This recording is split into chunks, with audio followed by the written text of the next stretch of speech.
This broadcast of the Competizione Performance League GT4 Pro-Am Cup America Series is brought to you by Malwa Transport and Assure Action Transport Expert. For oversized cargo and trucking logistics specialists of Quebec, visit www.malwa-transport.ca. And for an expert and professional trucking insurance firm specializing in property and casualty insurance solutions for freight across Quebec, Canada, and the United States, visit www.transportexpert.com. Well, apologies for the technical delays, folks. Welcome back to TRTN for tonight's coverage of the season premiere for Season 3 of the Competizione Performance League GT4 Pro-Am Cup America Series, right here in round 1 of what is set to be a 9-round championship, marking the longest in the series' history. As always, I'm Regan Clark. You join us here at a real jewel of the British calendar as we find our way over to Brands Hatch, here in West Kingsdown, Kent, founded in 1950. It's 9 turns and 2.4 miles of FIA Grade 2, a proper stroke of old-school British motorsport history. It traded hands with Silverstone as the part-time home of the British Grand Prix, ultimately withdrawing its efforts in 1986. Outside of it, it's the epicenter for all things British motorsports, with British Superbikes, British Touring Cars, British GT, TCR UK, and the Formula 4 British Championship, all competing year in and year out at this magnificent circuit. It is definitely up there in the conversation as one of the greatest circuits in Great Britain. So what a great place then to start the championship off. We're on board at the moment with Dylan Vekere, but let's get a look into the various changes coming up into this revolutionary new season. Starting things off then with the calendar. 9 rounds, of course, as we mentioned before. Brands Hatch, Imola, Monza, Silverstone, Laguna Seca, Donington, Paul Ricard, Zandvoort and Bathurst. So in our case, it's one of 3 visits we'll make to the UK and one of 2 visits we'll make to a Motorsports Vision circuit. The other one being Donington at round 6. Of course, we'll be visiting the Grand Prix circuit Silverstone at round 4 of the championship during the 60-minute format. You'll note as well, and we'll come up onto the conversation of it in just a moment's time here for the changes in Season 3, the brand new endurance type event. These are 90-minute races coming up, and on top of that we also have the introduction of 3 new championships: the Pro Championship, the AM Championship and the Teams Championship. Properly splitting things down then into Season 3, we have 3 championships up for grabs, and taking a look into the Teams Championship, we do find ourselves currently with plenty of names to speak of. Malwa Racing, Breaking Point Racing, Horizon Racing, Team Raceline, Milk Crate Racing, Holkianos Motorsports, 161 Motorsports, High Caliber Racing, Nomad Motorsports and Off Shift Racing. Looking into the session itinerary for today, we're much in the same regulations we found ourselves in our last visit to the series, back in the season finale of Season 2 in the Indianapolis Motor Speedway. 20 minutes of free practice, of which we join into a little bit later than we would normally expect. We had a few issues regarding audio getting ready for this event today. Nonetheless, we'll be here for all 20 minutes of the upcoming qualifying session and 60 minutes of racing to follow here in Brands, with 1 mandatory pit stop for both fuel and tyres over the course of this event. So as we stay on board here with Dylan Vekere, let's bring up the current run of things in what we can see as plenty of new faces on the grid. You'll note as well the white placards there denote the Pro Championship drivers. The red denotes the AM Championship. We can see, though, for one such driver, this is a new one on the current itinerary, the number 169, Landon Duggar in the Chevrolet. We do find him among the land of the giants here, up in the Pro category. An AM driver up in the top 3, currently splits the tide between Christian Lebay and Dylan Vekere. We also see some new drivers into the Pro category, Vinicius Goyce in the number 444. But let's quickly get into the conversation of a few major changes up in that Pro category. Of course, we had the pleasure of speaking with a few drivers towards the end of Season 2. Among them was Richard Cecil, who announced to us directly, as the first you've heard it ever, that he'd be moving over to Porsche, away from his time spent with Aston Martin. He started off his career in the GT4 Pro-Am Cup with Alpine, as it turned out, of all manufacturers, quickly disbanding after the opening round in Laguna Seca back in Season 1. He spent the rest of his time with Aston Martin, but now we see him cross into much more familiar territory as he races Porsches and raced Porsches for decades in real life. So this is much more comfortable territory, let's imagine, for Season 3 then. The number 5 currently makes his way down through Westfields and through the Dingle towards Sheen Curve. We've got a full tour of the track before we get onto the run into qualifying, if not during the run into qualifying. Among the changes we also saw, we had the pleasure of speaking with Byron Forrest and having a look around the field. We'll see Byron Forrest, I believe, now joins the ranks of the Chevrolet Armada. The 824 now clad on a 6th gen Camaro. He's 5th fastest in the session, tucked in behind Simard, but ahead of Goyce and Tanguay. Another change that, while admittedly we didn't get the pleasure of speaking with them on stream about, was one that we were informed of ahead of time, and that's by Anthony Valorio. Now, originally he was set to return to McLaren away from a brief stint with Porsche, but now as we see here with Valorio, he is, as a matter of fact, turned heel and moved to Alpine in the number 41 A110. This is a very bizarre sign, very rare car to see on the field. Now we have two Alpines, the other one being the number 185 up in the seemingly the pro category. Having a look here, and that's currently on with Robert Mansueto his way down through the Clark curve up towards the start finish line here in Brands Hatch. So not one but two Alpines on the grid, plenty of new drivers also to get accustomed to over the course of this season. Was sure to get through the majority of the grid. Currently one of the new drivers up at the front of the field, again mentioned before, Landon Duggar in the number 169, only 653 thousandths of a second off of the fastest time set by now consecutive two-time champ Christian Labey. We also see here George Todd moving to Mercedes. Much like Valorio, this is one that we were informed of ahead of time, albeit not on stream. And what we see here, the number 12 now with AMG. This could make for a very curious sign. We saw him with Porsche in bits and pieces last season. Now we see him drive for AMG. Of course, we saw Mercedes to be one of the more confident manufacturers of Season 2. Of course, still led tooth and nail by Chevrolet's era of dominance. Of course, we are starting to see the rise of Aston Martin. We got sprinklings of both Aston Martin and McLaren prowess towards the end of last season. As we see here, Timo Tosto, one such driver to be an example, currently 8th fastest in the session. We also saw that Vinicius Gois now 3rd fastest for AMG. While he's raced in other walks of the Competizione Performance League, it's the first time we've seen him on our screens here in the GT4 Pro-Am Cup. So this is going to be exciting to see what plenty of these drivers can do up against drivers we already have an established knowledge of. Clinton Borner, driver no stranger to the front of the field, now up to 2nd by 343 thousandths. We'll take a look at the qualifying predictions a little later on. Just under 8 minutes left to go. You look back in at the paddock here, we can see currently tucked away is Dylan Vekere. Also see Brandon Carr has moved to Aston Martin. Byron Forrest, of course, now with Chevrolet.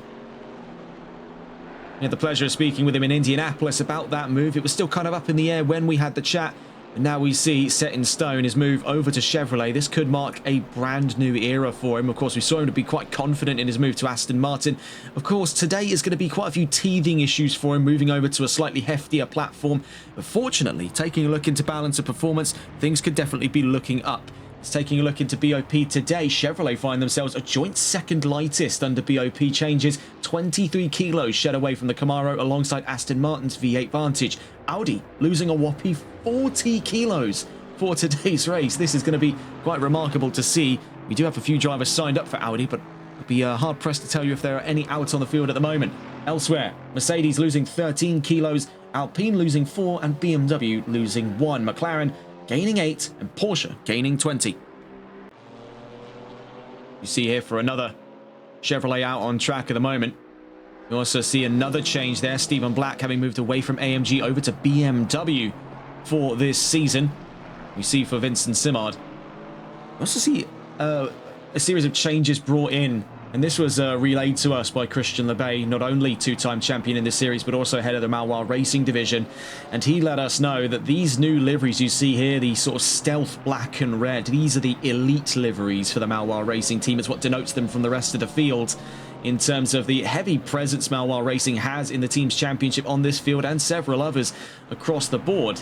This one helps us denote the proper high guard of their ranks. 120 though in trouble. Now cutting actually back across, that's the Indy circuit, so that's quite clever actually what he's done there.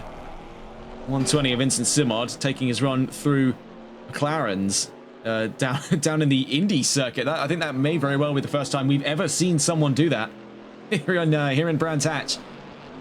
See here David Tangway in another one of the elite liveries, black and red in the number 30, but he's down at Paddock Hill Bend having a spot of bother. Clinton Bourne 4th fastest at the end of that last lap, so let's take a look as to where that stacks him up. Timo Tosto currently off by just under 1/10 of a second with Vinicius Gois in 3rd place.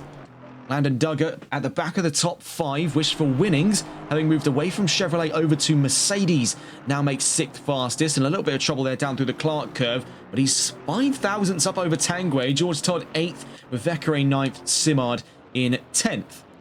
Let's see if we can go and catch on board with one of the drivers just about to start a flying lap. So we take a look to try and locate here. This is the Jackal. I think we'll stay on board with this one here, the 999. Back again in the 999, gold-plated 6th Gen Camaro. He'll be our unofficial tour guide of this absolutely magnificent circuit. I had the pleasure of going to the Brands Hatch Grand Prix circuit not too long ago for the British touring cars. So down through Paddock Hill Bend, one of the most iconic turn ones in British motorsports. You see though, a bit hesitant around the edges there to get down through turn 1 into Druids. Heavy braking zone here. Expect plenty of overtakes in the start of the race a little later on down the line. Of course, qualifying next up in about 4.5 minutes time. Making his way then down through turn 3, Graham Hill Bend, up the Cooper straight we go. You see right behind him, giving him present company, is the number 12, and this is going up through Surtees onto the Grand Prix section as they're side by side for the run down through Pilgrim's Drop.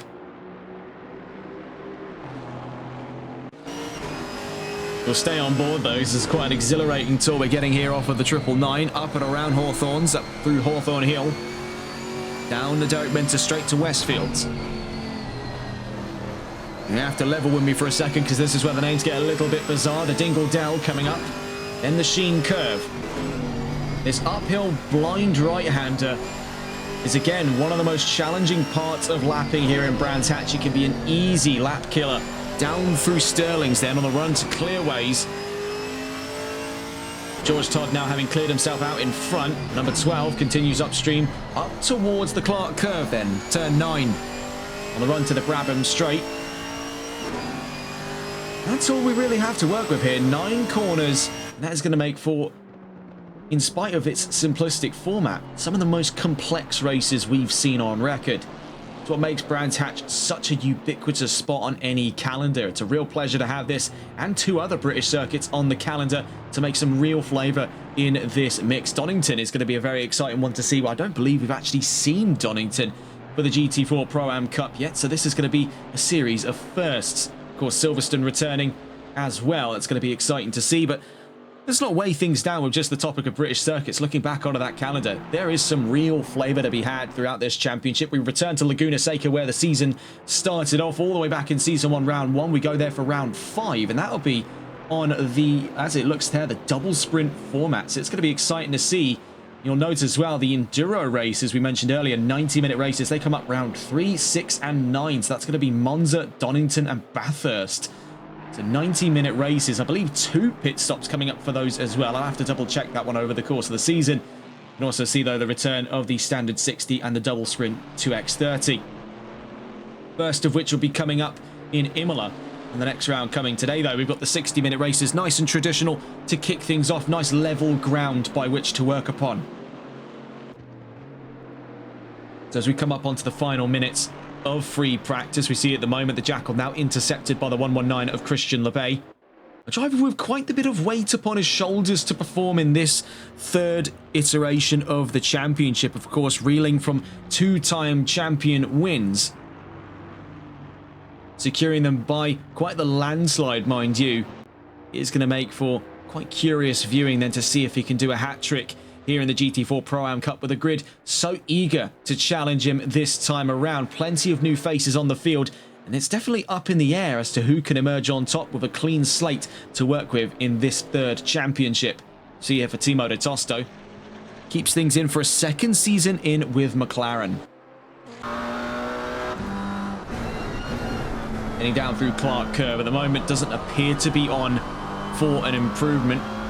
You can see, though, incredibly close to one, off by about 1/10 of a second as he hits the line there. Last lap, 1:31.265. Currently his best lap of 1:31.080. In terms of where that stacks him up against LeBay, with recent extensions from the 119, that's just shy of half a second. So LeBay's not leaving much up to chance here. This is just only the first free practice of the season. Already, he's laying in a very clear message that he is not to be trifled with on his run towards a hat-trick, but it's going to be exciting to see with the longest season on record, plenty new event types, and the introduction of the endurance format, what the rest of the grid may be capable of doing against the two-time champion. One driver I'm going to be keeping a very close eye on, though, for this opening race, Vinicius Gois in the number 444. This AMG strikes me as an interesting variety here. Of course, the first time we've seen him on record, but we know he's no stranger to the Competizione Performance League. So I watch with great expectations to see what that 444 is going to be capable of doing. The same story applies there for Landon Duggar. This is a new driver on record here, competing down in the AM Championship, so it appears, and we see quite the overwhelming majority of pros on this grid. The AMs, currently as it stands there, only 8 AMs to what remains of currently 18 pros. So there's a bit of a curious case here, especially in the case of Duggar, where his nearest target would be Didier Potvin. Currently, those two are 1.6 seconds away from one another in terms of pace towards the end of free practice. So coming up around the corner, with Timo Tosto just across the line there, on to 20 minutes of qualifying. So as we see almost immediately peeling out of the pit lane there, was the 824 Byron Forrest first up the field, so he's got advantageous spot on the grid to quickly leap out and get out on track, start setting times in. So we'll go and catch on board with the 824 on his way down towards Druids.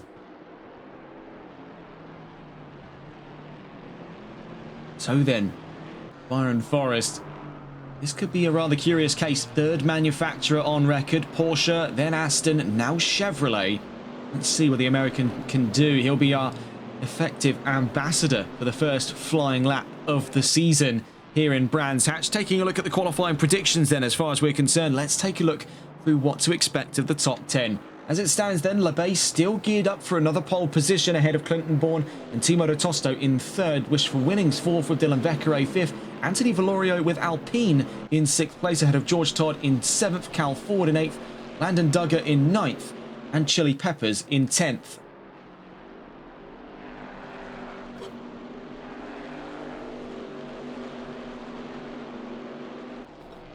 One of the unique parts about Brands Hatch is the circuit.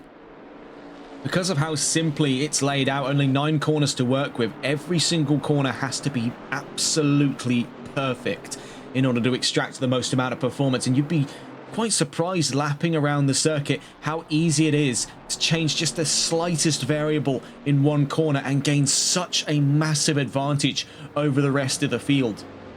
Momentum is the A game here, and Chevrolet has it by the bucketful. Byron Forrest then starts his flying lap. Landon Duggar joins alongside him just on the exit of the pit lane. That's going to prove to be a bit of a thorn in the side of drivers throughout both qualifying today and the race later on, of course, with one mandatory pit stop to play with here in Season 3, Round 1. As you do emerge right onto what is effectively the apex for Turn 1, or just shy of it. If you're rolling out at speeds during race time, you want to get out onto the track as soon as possible, there is definitely going to be that overlap. A lot of drivers are fearing when you've got a faster car coming up, there's not really an awful lot you can do. Deviating from that racing line is usually a one-way ticket to go onto the far side of the Paddock Hill Bend and straight into that monstrous gravel trap. Now, the last time we visited Brands Hatch here in the Competizione Performance League was over in the Jaguar GT3 Revival Series, and that did give us a rather catastrophic Lap 1 incident, albeit now it followed up with a better Race 2. It was a double sprint event. We'll see, though, with only one go-around, will history stand the chances of repeating itself? So far, so good for Byron Forrest. We can see here, this is a very collected drive with the 824 Chevrolet. Bear in mind, Forrest is learning this vehicle on the fly. He's only had about a week away from Aston Martin to get used to the Chevrolet.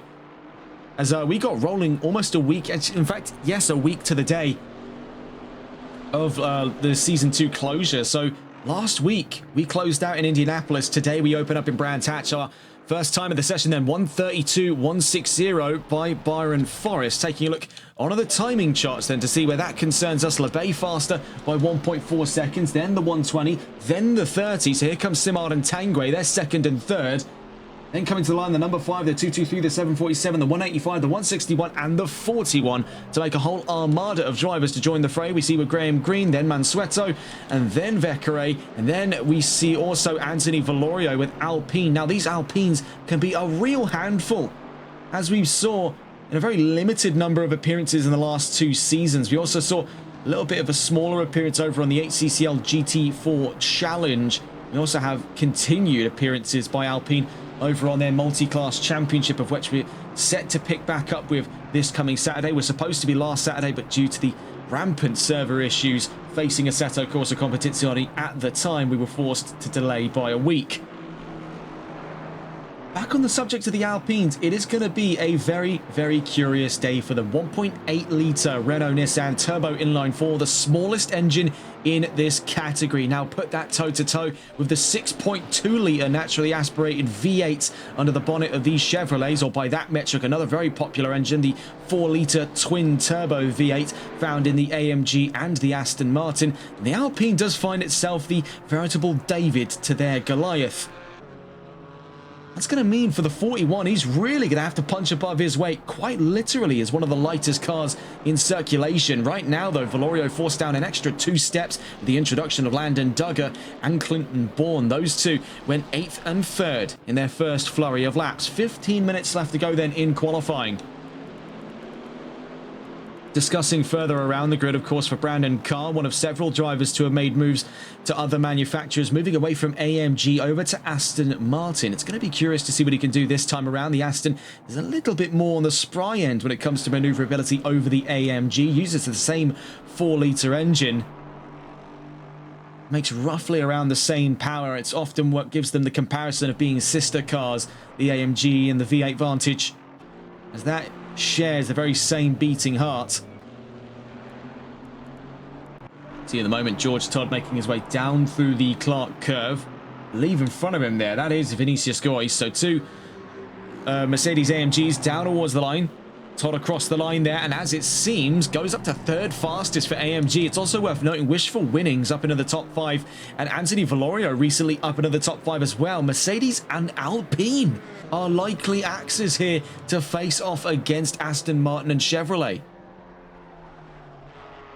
Now, when we were informed that Valorio was going to be moving to Alpine, it did come as quite the shock, of course. It is not a particularly popular choice in the modern day, but he said he was having way too much fun with the car to not want to pick it for a full season. Was originally going to stay on the clear and narrow and go back to McLaren, where he took his first ever race wins in this series back in Watkins Glen's double sprint race back in season 1. Became the first ever driver outside of Christian Lepay to take race wins, and the first ever American driver to do so.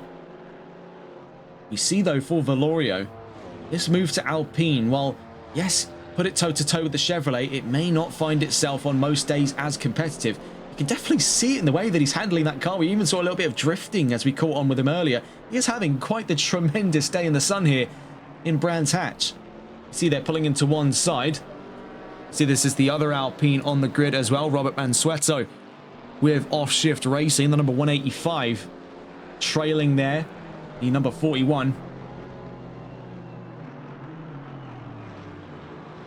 Triple 4 coming down towards the line, so we're about to see Vinicius Gois. Only 15th fastest there. He showed a lot of promise in the free practice session. I believe this could definitely have been perhaps some signs of struggle. We do see right behind him there is the number 12, and the number 91 up in front of him is continued traffic. So has it been a case where he's been caught out a little bit here in the opening 8 minutes? So as it stands right now, Lepay fastest, De Tosto 2nd for McLaren, Vecchiare 3rd for Aston Martin, Todd 4th for Mercedes, and Anthony Valorio 5th for Alpine. Do we stand upon the chances here on this grid, on this day, in an era trailing from a dominant season by Chevrolet? Are we about to see 5 different manufacturers in that top 5? Where we see recent advances there by Tanguay. Gets himself closer and closer to Anthony Valorio. As it stands, though, still too far away. About 13 thousandths actually there as it stood between Tanguay and Valorio. Now, we want to talk small gaps. Bourne to Simard is a single thousandth of a second between the 6 and the 120. That's just on control there for the back of the 4th row. So super, super fine margins to play with here. Also talking about close margins, 0.05 of a second between Robert Mansueto and Kevin Quain. We see returning in the 6:07 Mercedes AMG down across the line from 13th, stays there in that last lap just gone. We see now that the drivers have been able to sort of kick the cars in a high gear here. Now we find a whole top 10 of the pros. The nearest AM is still Landon Duggar, and I do have pretty high hopes for this one to go on to lead in the AM Championship. Of course, we'll be discussing those championship standings individually for the course of this season. So much like what we saw in another championship we covered earlier on in this broadcast day, being the TRC Sprint Cup EU Series, we are discussing these championships in parallel. They do interact with one another, yes, but they do not phase each other in terms of their localized position. So Landon Duggar, yes, he could finish 12th in this race, and that would seem bad, but that's a division win because his nearest opponent is Brandon Carr down in 18th. That would be a division second. So in the same way that we've discussed the division rankings over on the Competizione Performance League World Series, the same too applies in that logic for this championship indeed, now that we finally split the Pro and AM categories down into their own different sectors. Last season saw the introduction of the ranking system, which gave us various different colours for placards. This one has been simplified to reflect only preset rank. So if you're in the white category there, that's classified as Pro. If you're in the red category, that's classified as AM. Which is for that reason why it's not reflected in our graphics for the drivers as well, unlike what it is over on the World Series. As we see it at the moment, we are still within our chances for 5 different manufacturers in that top 5. We saw in the foreground there was the 41 of Anthony Valorio, still having a whale of a time in the little Alpine. A very bizarre little motor as well, introduced in 2017. It's the spiritual successor of Alpine's A110 that was introduced in the late 1960s into the early 1970s, was the first ever car to win the World Rally Championship back in 1973. It's rallying pedigree compacted into a track car. Of course, not the first time such a thing has been done. Certainly not the last time.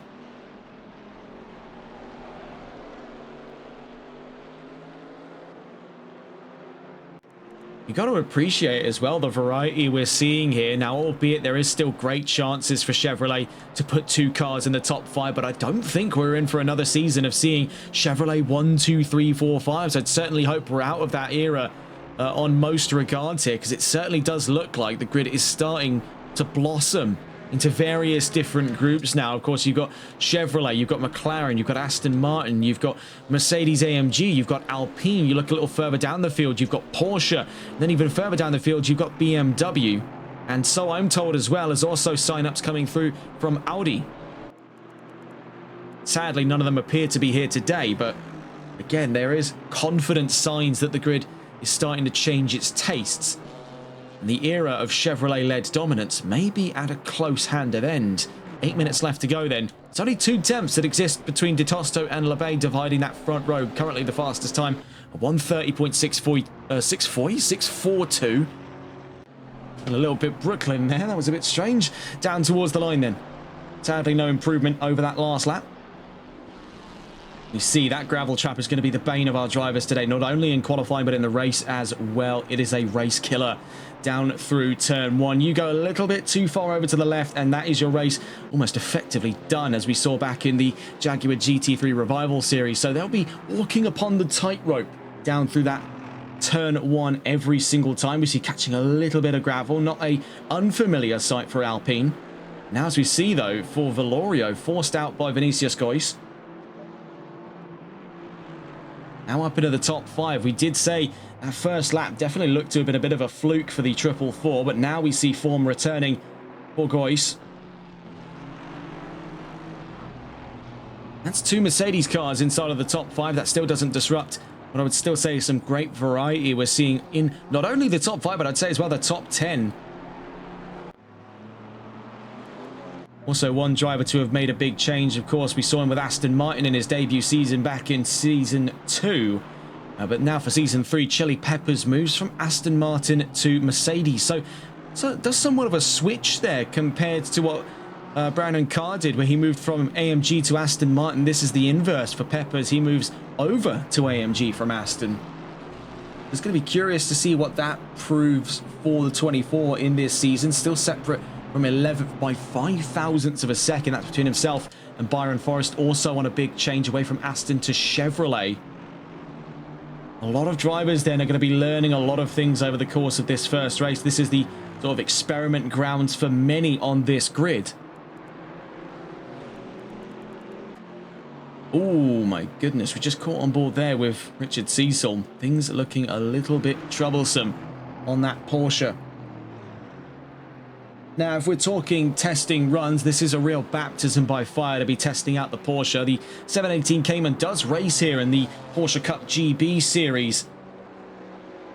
However, on this grid, it may find itself with a bit more than it can chew in the opening round, but let's hope that he perseveres with it. It's a car that he understands implicitly, so it's not like we have to explain this to him. The car's in safe hands, but at the moment, still learning, still adjusting.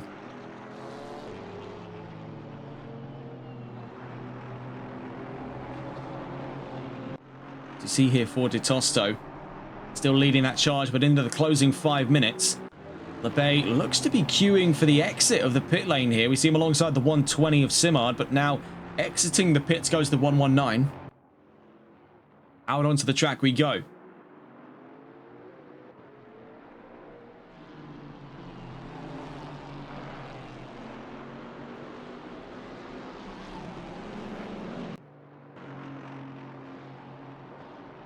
Across the line a moment ago was Clinton Bourne. Now pushing Anthony Valorio down to 7th place. Now, again, we mentioned this point before, and it's the same kind of point we actually saw in greater extent in the last 2 seasons from Porsche. It is a case where this car, pound for pound, is not going to find itself as competitive as Chevrolet. It's going to be very tough for him to do so. But for Valorio, you can see he's having a tremendous deal of fun with the A110. And I believe that might be one of the major governing factors behind that move. Not only did the car seem like quite the competitive offering when he tested it over the McLaren, he also did note the car was quite the riot to drive. A more engaged experience. Now, this is actually the same line of thinking, funnily enough, that drove Christian LeBay to drive the Aston Martin V12 Vantage for 4 seasons in the NLRL Sunday League. Only recently, then, have we seen him deviate from that and move over to Ford. Originally was slated as an entry to Jaguar. This fun over function mindset often does lead to drivers being happier. So for this season, I think Valorio is kind of throwing darts at the board, seeing where they stick. But he is having a lot of fun there. But I think yet maybe there's something we're not seeing from it at the moment. There is method to the madness. Right now, though, on a track like this where you can keep the foot in for the majority of it, he is going to struggle to find form over Chevrolet, as they are sort of the titans of momentum. You can see, though, that's not stopping him, because he is ragging the absolute brakes off of that 41. I mean, it is quite a hoot to watch on the exit there of Stirling's down towards Clearways.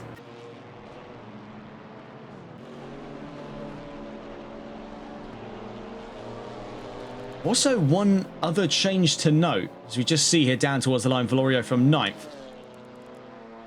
Now, I'd say you can couple this as well with the fact now he goes up and ahead of Tanguay. You can also couple this with the fact that Brands Hatch, by its very nature, as we mentioned before, is a track where you can make one of the slightest deviations on the racing line and find such an advantage. So all of these drivers here are going to be spending the great majority of their time with their foot buried in the bulkhead of the car. So it's going to be a big struggle here to find even the slightest of improvement. But we saw was the case there for Valorio to put himself on the 4th row. Now, again, just quickly digressing from that, another change on the grid. Sadly, we can't see it on the overall cameras. We're hoping to maybe try and catch on board here. Looking around for the Mercedes, we see that Ivan Sanchez has now moved away from McLaren over towards Mercedes. Of course, he's representing Hokianos Motorsports in the 91. It's going to be interesting to see what he can do with the AMG. Currently, though, resides 20th on the field of a 27-car field heading in towards round 1 of Season 3. We see here with Vinicius Goyes now down to 7th place. So, big displacement we're seeing here now. Royce was originally in that run for the top 5. There is still every chance to say that he can do it. We see 2 cars level on time, 2 AMGs as it stands, 555 thousandths of a second exactly away from the fastest time. That's Wishful Winnings in the 2:33 and George Todd in the number 12. And both of these 2 drivers find themselves separate away from Dylan Vekere in 3rd with Aston Martin. As it stands there, I believe that's by about 17 thousandths of a second. That is incredibly fine for 3 positions worth of gain. We see Fatard down towards the line. As it stands there, still holds that bracket with a minute left to go. I believe that could be him throwing the towel in. Across the line in the background went the 120, Vincent Simard. Still yet to have found solid ground just into the top 10. On the back of that 5th row, was looking to start alongside David Tanguay. These 2 separate as it stands by 110 thousandths of a second. So I don't necessarily think it's a case where Chevrolet's floundering. I think it is a case where the rest of the grid is now so close to one another that even having the Chevrolet isn't going to necessarily guarantee extra positions up the field. We are now looking at competition airtight to one another, evidenced there by the fact that we have, as it stands, there's 17 thousandths between 3 positions. If you want to go a little further out, that is now 37 thousandths of a second between, as it stands, 3rd, 4th, 5th, and 6th. This is absolutely mind-boggling. So the end of qualifying here, we see trouble for Wishful Winnings, and that puts a pretty early damper on this flying lap. At the best of times, he's 4th place. A joint 4th, as it would stand with George Todd, but by nature of having done it first, he finds 4th place. Tosto withdraws to the pit lane. That leaves Labé out by his lonesome, still over a quarter of a second clear of the 58, recently extending up to a 1:36.02 as it stands there. Tosto 2nd, Vekere 3rd, a very solid start to his season here with Aston Martin. Of course, we saw him made his debut back in Season 2. For Season 3, his first full season in, Vekere could be seeing a great time here in Brands Hatch. Anthony Valorio ends this session then 7th fastest, up and ahead of Alicius Goyce, and moreover clearing himself away from that wad of Chevrolets just at the back of the top 10. Tanguay and Simard were looking to gain ground on him for some time. He finds himself tucked in behind Clinton Bourne and starts just at the front of that 4th row alongside the 444 AMG. It's going to be interesting to see what he can do. His fellow Alpine then, Robert Mansueto, currently finds himself in 15th place, starting on the 8th row alongside Graham Green in for his, I believe, 3rd season technically, because he did find a limited appearance back in Season 1. Nonetheless, he starts 16th. We'll get a look at the full grid in just a moment's time then. I believe, actually, yes, just joining us at the back of the field, or was supposed to be joining us at the back of the field. Yes, we do see here is one such case. This is Eric Granados in the number 357 Audi R8. We're also supposed to be joined by Chase Detman in the number 18, but it appears that he's not here. The Jackal, 27th, and as he just joins the grid here, 28th for Granados in the Audi. Now, just to bring back up that quick look at the balance of performance, he's going to be seeing a great advantage, albeit from the back of the field, coming up just in a moment's time, then 60 minutes of racing, taking a look into those regs, with one mandatory pit stop for fuel and tyres here in round 1 of the championship. We're getting a look at the grid in just a moment's time. We saw right at the trailing end of it an extension to a 1:35.57 by Labé, the fastest time in the first qualifying of the season. Picking up right where he left off in Indianapolis, Labé back on to leading form. Could he be starting things off with yet another win after dominating last season's race-winning numbers?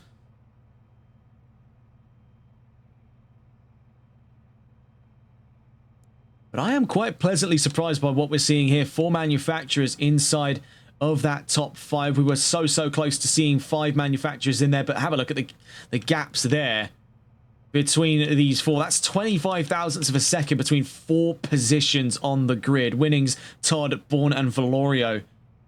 4th down to 7th there. Super close. An airtight qualifying session to bring us into the first round of the championship. As we just wait to see then the grid form up for round 1 here in Brands Hatch.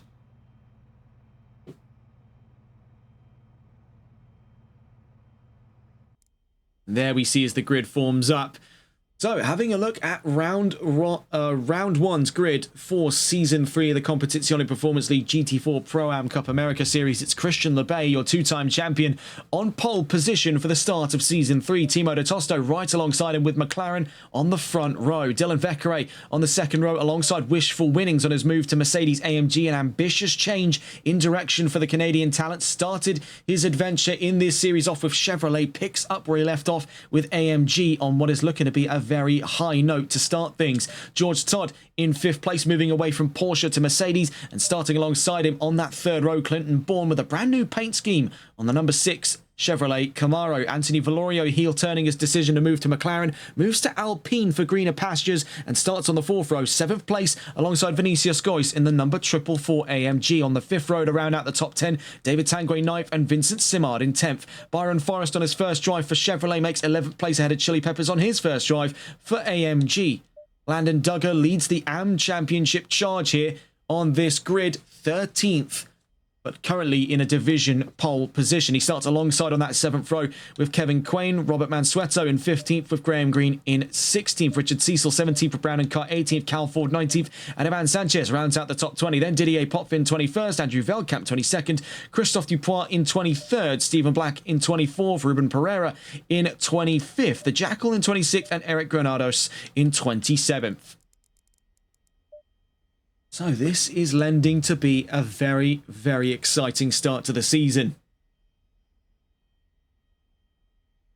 Have it on good authority. We could be seeing some real action on the run down through Paddock Hill Bend in towards Druids. With so many of these cars have so many different strengths and weaknesses here, it's going to be great to see how they play off of each other down through that opening sector for the first time here. A lot of drivers treading on new ground as well, of course. We can't stress that point enough. Plenty of transfers from Season 2 into Season 3. It's been a very busy week. Keeping track of it all is going to make for very interesting driving. Of course, drivers still learning the machine on the go.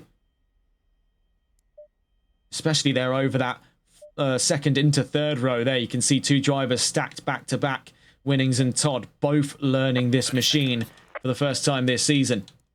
On board then with Lebay will be taking us away for the formation lap. Of course, reeling from 2 back-to-back championships in this series. Looking to make it a hat-trick, but it all starts today. We'll leave you on board with the 119 as we take away into the formation lap. We'll be back with you in just a moment's time.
So into that first formation lap of the season, leading with 2 championships under his belt, then what can we come to expect today from Christian Lebay? Taking a look around the field as well, plenty of drivers stacking into this round 27 to be exact. We see towards the back of the field here the Jackal and Eric Granados with Chevrolet and Audi treading upon new ground. And as this is the first time I believe we see Audi in this championship. Bear in mind, 40 kilos off of that R8. So Granados could definitely have quite the spree of things towards the back of the field here, starting without a time to his name. Very, very late entry on the end of qualifying. See, for Timo de Tosto, this could be a very ambitious starting point. If he can lead up and ahead of Lebay and go on to win this race, it puts him in the best position to charge for a championship, with plenty of opportunities to put points on the table further down the line with a double sprint format and what I believe is the double points enduro format. It is going to make for a very rich championship indeed, points-wise. The same story applies to the very eager spur of cars behind him, Vekere, Winnings and Todd, all looking to give challenge to the two-time champ in the 119. Let's get on board though with Lebay as we're about to get the formation procedure underway down towards clearways and the Clark curve.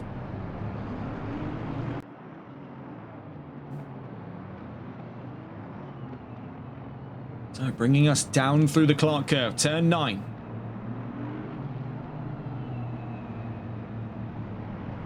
So then, as we begin the roll down towards the line, we are missing one of the cars here, the 357 of Granados, rolling down through Sterling's.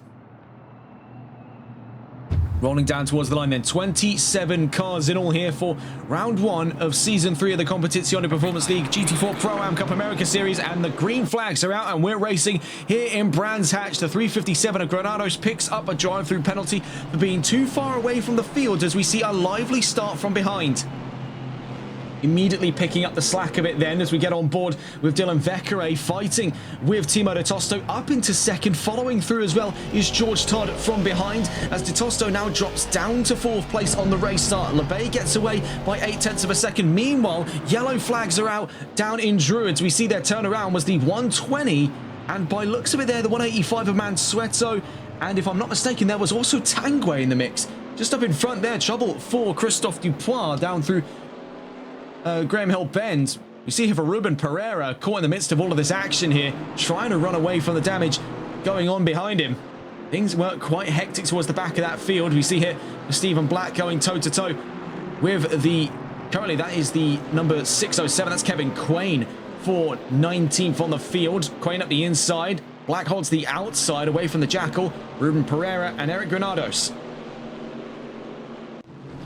So looking back up towards the front of the field here, Dylan Vekere up to second. Lebay 1.1 seconds away down through Sterling's for the first time from behind him. George Todd in third with Timo de Tosto down to 4th. Vinicius Goyce in the top 5, hunting him down in the 444. Those two 0.4 of a second away from one another at this time. Clinton Bourne just hangs in behind them in 6th place. Looking further down the line, we do see potential action at hand here. Sanchez v Potvin. Potvin holds the inside in towards Clark curve, trying to run around the outside there. Was, I believe, to be over on yes, that was over on Kevin Quain. Was trying to get the leg up over Brandon Carr for a moment with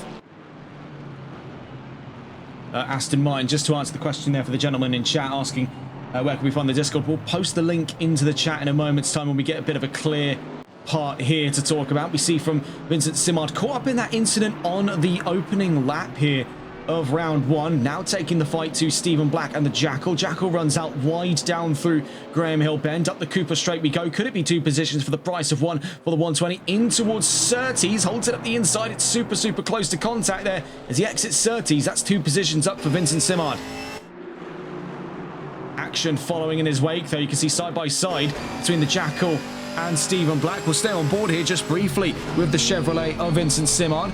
Down through the Hawthorne Hill, tucks back into single file. Meanwhile, we see there, side by side, Mansueto and Jackal for 22nd. Could things get ugly between the pair? The Alpine gets the leg up. Stephen Black drops out of commission there and allows these two to soar on through to the Sheen curve. Running out wide there in the background with Stephen Black in the 707 as we head in towards Sterling's. We see here a whole armada of cars going at war here with Vekere leading the charge, Todd behind, and then we see side-by-side action, Vinicius Goyce versus Timo de Tosto. We're watching from the point of view of Clinton Bourne. Bear in mind, he's just as much a part of this fight for second. Presently then, that makes 5 cars clashing heads for second place. We see in the case of currently George Todd versus Dylan Vekere, look like a little bit of trouble found their way with contact on the exit of the Graham Hill bend. That allows Vinicius Goyce to surf along the back end of the 161, but it's contact and turned around. Goes Dylan Vekere down at Surtees. It all goes sour in a moment's notice. Watching here from Bourne's point of view, he had front row tickets to their fight, heading down. And yes, I believe it was, yes, it's contact. Vinicius Goyce with Dylan Vekere is what instigated that incident just a moment ago. Still on board with Bourne, albeit a little bit of desync on our end. That's just on our end, not the drivers, so no need to worry for their safety. They're all okay. In towards the Sheen curve. As George Todd drops in behind, this is very much so still that fight for second place that Bourne entered just a moment ago. Now fighting with Vinicius Goyce. Behind him, George Todd. We see emerging there. That's a little blue and yellow speck in the distance. That is the Alpine of Anthony Valorio. So don't knock it till you try. The A110 still has a point to prove here, evidenced by this recent arrival for the 41. Now up and ahead of Wishful Winnings, who crawls into that third row at the moment, back in from whence he started. So you see here for Bourne, this is less so a fight for second, more so a fight for third, and it erupts to contact between himself and George Todd. Joins back up over the nose of Anthony Valorio, nearly collecting the Alpine. Things getting very, very brazen, very, very early in this championship. And there's a great fear for many a driver. We see here for Landon Duggar at the forefront of the AM Championship right now. In the AM standings, he'll be leading the charge from whence he's positioned. 10th in the current race, but leading the AMs. Sandwiched in amongst pros there. Vekere in 9th, Peppers behind him in 10th. In 11th, sorry, I should say. Pardon me. Long day. 1:19, 5.6 seconds up the road then from Vinicius Goyce in second place. George Todd third with Clinton Bourne in 4th. See here for the Jackal v Robert Mansueto. These two clashing heads for 21st. This is quite an exciting sight here. You see the Alpine go toe-to-toe with the Chevrolet. Out through Westfields. Down the Dingle Delta Sheen curve.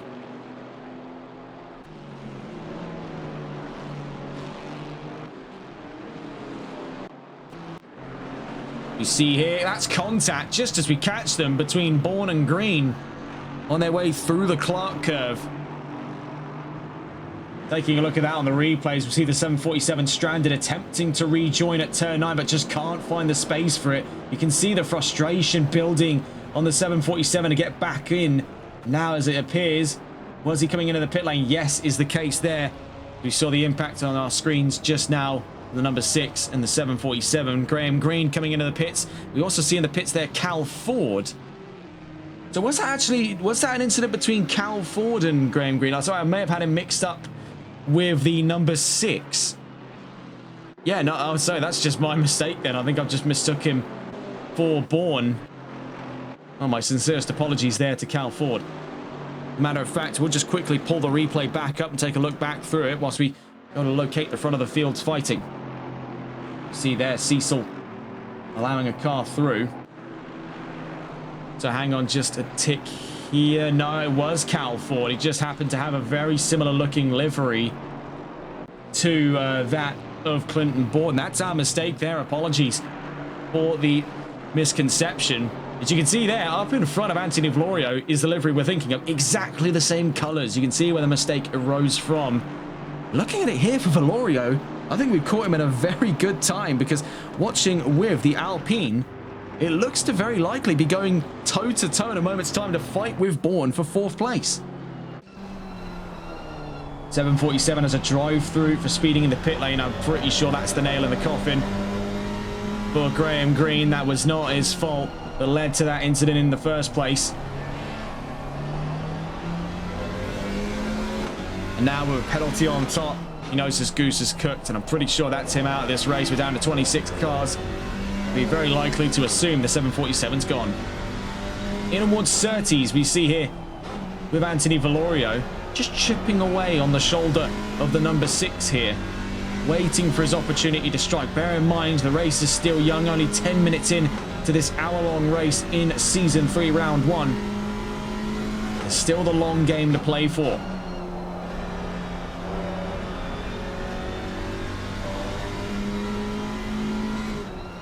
David and Goliath then. 6.2 litres versus 1.8. The 747. Oh, hang on. No, the 747 is still on the field. So it is not Graham Green that left, but he is still on the field. Well, he's in the pit lane now, but it's a very confusing state of affairs what's befell him at this time. Meanwhile, we see up the order there. Todd v. Goyce. Number 12 versus the number 444. Let's go to catch on board with these two AMGs as they look to go head-to-head here for the fight of second place. Let's see if we can locate them. We see the 119 down through Paddock Hill Bend.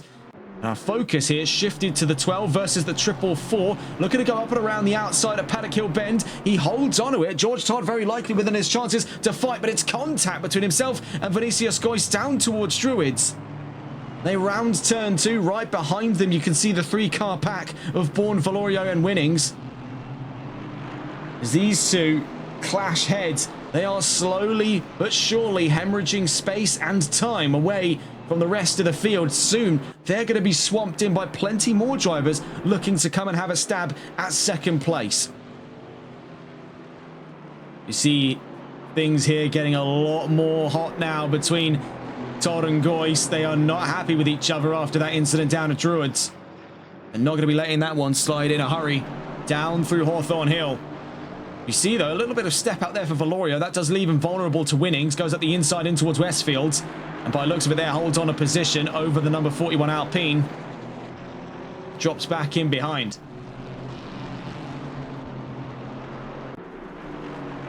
In towards Sterling's. That number 12 is gearing itself up for a lunge. You can see it in the body language on George Todd at the moment. He is looking to make his way up to a very surprising lunge at the inside, but he's got extra pressure from behind from that number 6. Clinton Bourne is not letting this one go in a hurry. As we see here, side-by-side action to be found between Vinicius Goyce and George Todd. Up the inside then, down towards Paddock Hill Bend. Could there be a returning blow from the 444? By looks of it, very likely to be the case. Up through to Paddock Hill Bend, up the inside. Can't find the space over him. Could it be a lunge from Vinicius Goyce? Not this time around. This is one of those fights that keeps you on your toes here, right on the edge of our seat, waiting to see how it turns now. But up into second goes George Todd, out through Graham Hill Bend. 0.6 of a second from Vinicius Goyce, who now looks to have present company from Clinton Bourne. But as we just caught there, trouble for Timo de Tosto down at turn 3. Rejoins the track for Surtees. Could that be serious damage by looks of it? Yes, so that could be an early pit stop for the number 58. Had some trouble just on the exit of turn 3, lost stability and was in at the tile wall off the exit of the Graham Hill Bend onto the Cooper Straight. Look at a catch on board then with a few other drivers we see here with the Jackal. Still part of fighting, but now a 3-way split for 18th. Simard in front, Mansueto behind. You've got to hand it to Robert Mansueto here. That number 185 has not stopped fighting from the word go. We're nearly a quarter of an hour in. The fighting spirit has not left him ever since. Looking to take a quick gander on board with the number 6 here. Clinton Bourne fighting with wishful Winnings up in front. You can see clear line of sight over Vinicius Goyce and George Todd. But we are seeing here from Bourne currently the fight for 4th.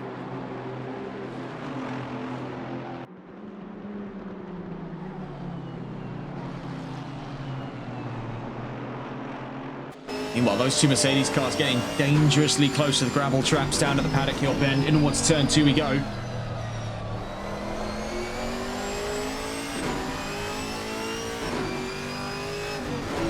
In towards turn 3. Now we must consider, yes, the gap looks close between him and the cars in front. Take a look out back and you can see it's even closer.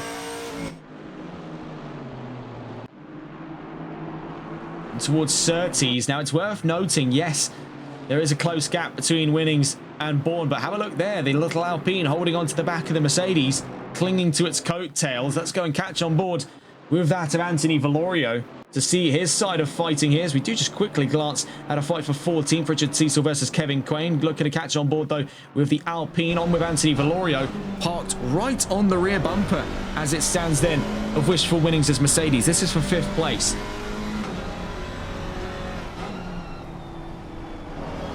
You can see just a little bit of slip angle there off of the AMG in through the Sheen curves. Now Sterling.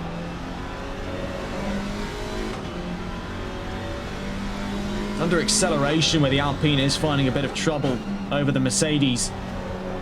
This is going to be somewhat part and parcel of a lot of his struggles this season, is trying to find even an ounce of acceleration over any other car on this grid. Maneuverability is the A game here for the Alpine. It's much the same argument that befalls the Porsche 911 992 up in GT3. Doesn't have an awful lot to give in terms of acceleration, neither top end, but maneuverability it's got by the bucketful.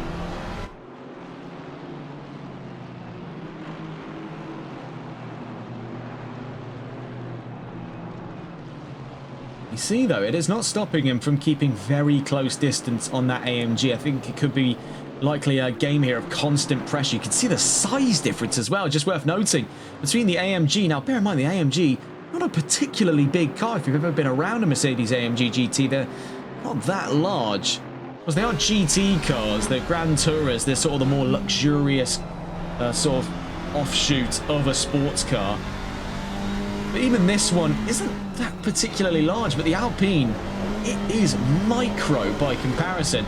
And that lack of space on the grid, that lack of presence on the grid in terms of physical size is actually to Valorio's benefit, because he can hunt down gaps others can't. Where Chevrolets can't lunge for a smaller gap, the Alpine, and by proxy other cars like the KTM Crossbow and the Porsche 718 absolutely can. And that's something he's going to be able to hold over Winnings. Winnings can't go for the same gaps he can. So Winnings has to play this completely differently to how he would against another Mercedes, for example, or for a Chevrolet. This is a completely different type of opponent. Up in front, is he getting closer to that fight for second? Here's Clinton Bourne in the number 6, charging up towards Todd and Goyce. See for Valorio and Winnings, though, they're getting close. I would not count them out of this fight here if something is to go on up in front there with the 444 and the number 12. Force them back into the number 6. That's going to create a concertina that drags in the 233 and the 41 at this time. So we'll catch on with these drivers in just a moment's time. Taking a look around the grid, Robert Mansueto with Alpine. Again, still in the throes of a fight with Vincent Simard. Kevin Quain up in front. Also up in front there, Ivan Sanchez in 14th. The Jackal behind. Down through Druids. Could it be another Chevrolet under his belt here? Mansueto hunting. Well then, after the first quarter hour of racing, we see here things still absolutely elbows out on this grid. Doesn't show any signs of slowing down in the opening half here of round 1. We see running out wide, looks troubled there for Vincent Simard. That invites in Robert Mansueto to come side by side on the run down towards Pilgrim's Drop. Bear in mind, the Alpine's not got the top end, but it has got the cornering capacity. So how does he choose to hold this one in through Hawthorne Hill? It's contact, so it appears there, and that collected the Jackal, but not enough to turn him around. But it did turn the 120 around, and that's imminent trouble. Into the pit lane goes Vincent Simard. Could that be the end of his road here? A very sudden turn of fate that could likely spell the end of this race for Simard. We'll have to see later on. Taking a look then around the field, Christian Lebay leads by 11.9 seconds with the fastest lap so far. Vinicius Goyce fending off imminent attacks as now Clinton Bourne is charging up to their back end of the car. We often have confused for him, that being, if we take a look all the way down here towards that of Cal Ford. We go to locate him here. You can see where the confusions are starting to come from now. Of course, they are competing for the same team. This is a team livery we are talking about here with MCR. That's obviously where the confusions come from. We see here Vinicius Goyce versus George Todd. These two going head-to-head. Right behind them, Clinton Bourne, Wishful Winnings, and Anthony Valorio, all the way down from 2nd to 6th place. 5 cars in all. And then we have Dylan Becker, 7th, Byron Forrest in 8th, Timo Tosto 9th, and Chili Peppers in 10th. David Tanguay in 11th, and Andrew Velkamp in 12th. Brown & Carr in 13th, with Ivan Sanchez 14th, Kevin Quain 15th, Robert Mansueto 16th, the Jackal in 17th, Potvin 18th, Granados 19th, and Black in 20th, Ford in 21st, but bear in mind, having taken his pit stop already. That's the same story for Landon Duggar in 22nd. Simard in the pit lane, currently fate unknown, drops down to 24th as Richard Cecil now takes up the helm of 23rd, also having come into the pits early. Christophe Dupois is likely to move up to 24th then, also having pitted early. Graham Green in the pit, and that looks to be the end of his tether for this race. We see here with Bourne now very much so in the front row seat for this fight between the two AMGs. So let's go and catch on board with the Chevrolet before it's too late here. Catching with the number 6, you can see here front row tickets. Vinicius Goys runs deep into Druids. It leaves the space on the inside open for an advance by the number 12. It's contact on the exit of Druids in towards Graham Hill Bend. Things could get brazen, and this could be to the number 6's benefit. Seeing here with Bourne, what is the decision he chooses to make here? This is all of that fight for second. Right behind him is Wishful Winnings, now up and alongside him on the run through to Surtees. 3 Mercedes cars up over his nose, and it looks to be Force Company, as we see, as a matter of fact, yes, hanging over his rear quarter is the little Alpine, the number 41. We see for Bourne, this is locally a fight for 4th place, up with Wishful Winnings. We see Anthony Valorio taking a huge wad of grass with him there, so nearly kicked the back end away. As for Wishful Winnings, he now drops into the iron sight to that 41. Bourne fending off 4th place. Bear in mind, he was at one point within a shout of second. That fight still going on in front of him. 4 attempts in difference between Goyce and Todd. And this is phenomenal fighting to kick the season off. A baptism by fire here in Brands. These cars just so perfectly matched up to a track like this. Proper old school stuff.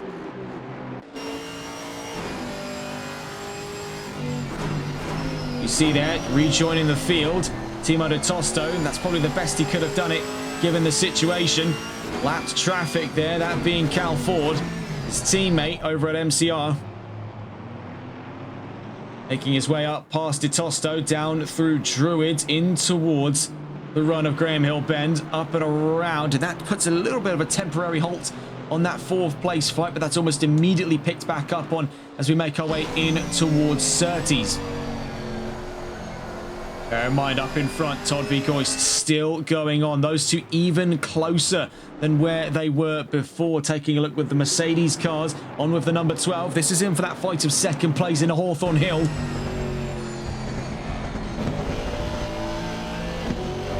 They've kicked each other about for some time here, but these 2 Mercedes cars are on different form here in Brands. Coming up towards the halfway mark then of round 1. These 2 still brawling. Up towards the Sheen curve. You can see there the little spats of brake light appearing so quick onto the brakes there by the 444. Tiny little movements of the brake to keep the car pinched and rotating. See, they've definitely put quite the wad up over the number 6 now. With Bourne tucked in further down in 4th.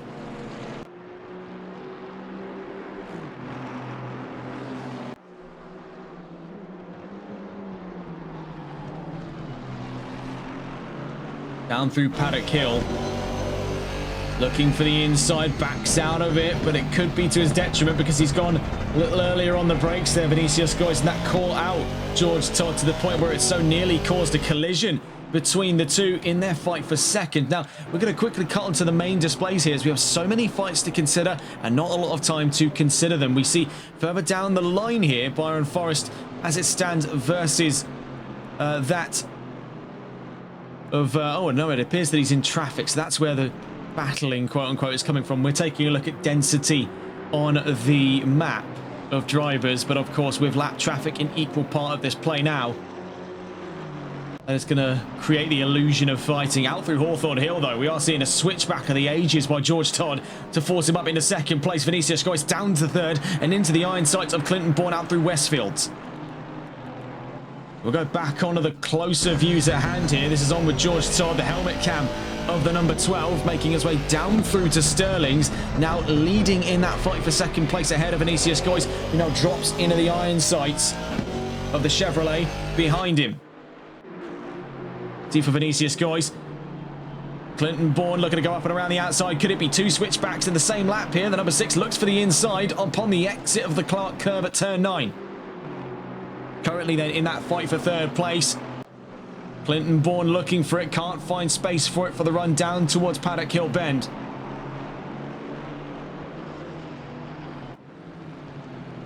See though, in the background there, gearing himself up for a lunge, we saw was Wishful Winnings. Didn't commit to the send down at Druids, knowing that it would have been a little too far out to commit without creating the imminent risk of an incident. Yellow flags out, and it's for Vincent Simard as it stands there on the exit of Hawthorne Hill. This could create some trouble for the leading 119. We see there the 120 out in front, running slow on the run down the Derek Minter straight in towards Westfields, back into green flag conditions.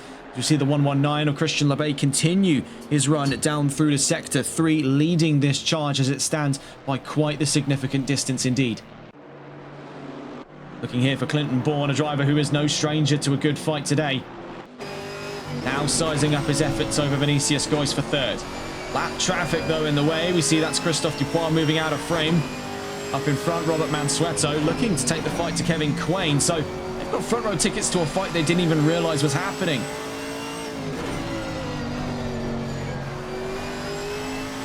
Meanwhile, it's worth pointing out, Alpine gaining ground on Mercedes once again.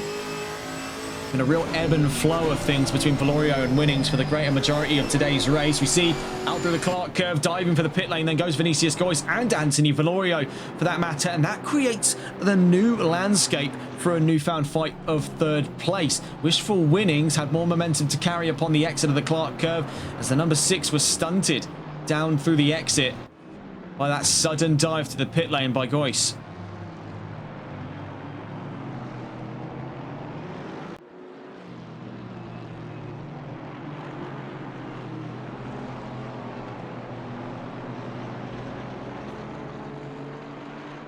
Tucked in behind, that's Timo de Tosto down in 20th, took an early pit stop amidst damages to his McLaren earlier on in this race. We see this is one of several fights going on the field at this time. In the pit lane, of course, we saw them Vinicius Goyce as well as Anthony Valorio, but joining them is the 888 of Brandon Carr.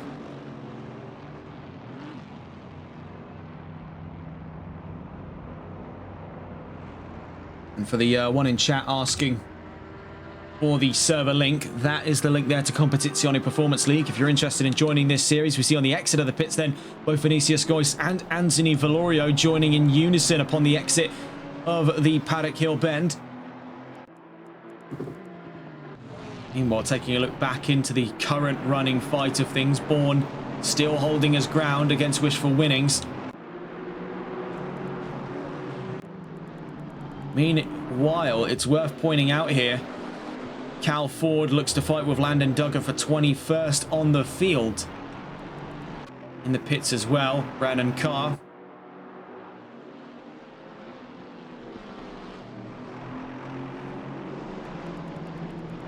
Wishful Winnings into the pits as well. We see in the background for Byron Forrest. Two cars side by side, I believe among them there, Cal Ford. Right behind him is Landon Duggar. These two fighting for 21st on the field.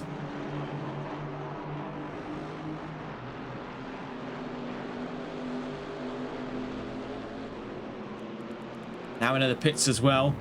So Wishful Winnings, but now joining in with Ivan Sanchez and the Jackal. Didier Potvin following suit as well, as we're starting to see more and more movement into the pit lane. And this is a bit of a bizarre one. Normally we saw throughout Season 2 was the sort of topic of the 50-50 ratio, where most drivers were gearing for exactly 30 minutes in before they'd come to the pit lane. Often we saw in the trailing end of the season things open out to a 60-40, where they do the majority of the race, then pit, then do the minority of the race on that second stint. Now we're seeing, though, things a little bit more on the hesitant end, as we see drivers going for the earlier pit stop. Of course, that can definitely be drawn up to several incidents for the opening lap of this race, as well as later down the line where we've seen plenty of contact incidents over the course of this race. It is the kind of track to spur on such incidents as that. You see here Tanguay v Peppers. This is for 6th on the field as it stands right now, on board with David Tanguay. In for his 2nd season now with Chevrolet. He dives to the pit lane, so brings an early end to that fight of 6th. Oh my goodness, is that Clinton Bourne? It is! What on earth happened for Bourne there to find himself, for lack of better expression, if you've seen the movie, he's Austin Powers himself. How on earth has he done this? We look at this here, the number 6, there's such thing as a 3-point turn, and then there's a 500-point turn, and that's kind of the sticky situation the number 6 has found himself in. What on earth just happened there? We can see him tucked away in the background of the shot there for the number 30. We see the number 6 right behind him in the pit lane. So too is George Todd. Now in the pit in the number 12. Drops off of his Jackson, is on his way up and ahead of these two. Now his primary target is to emerge up and ahead of Vinicius Goyce, and that looks to be what he's capable of doing. We see there in the background is the 444. So George Todd has got him pitched on strategy. 31 minutes to the line then. All he's got to do is keep that 444 in his rear view mirror. And he'll be right as rain. Anthony Valorio, it's worth pointing out, he's had a very solid run of things strategy-wise over the course of today's race. The Alpine has been an absolute riot. He's been able to glue himself to several drivers. It's been a very comfortable car to handle around the back end in the dirty air of a lot of cars. He's not found an awful lot of struggle, so he's sort of able to hook on here and go for a ride in the slipstream of plenty of other drivers, making up for that lack of straight line speed off of the Alpine.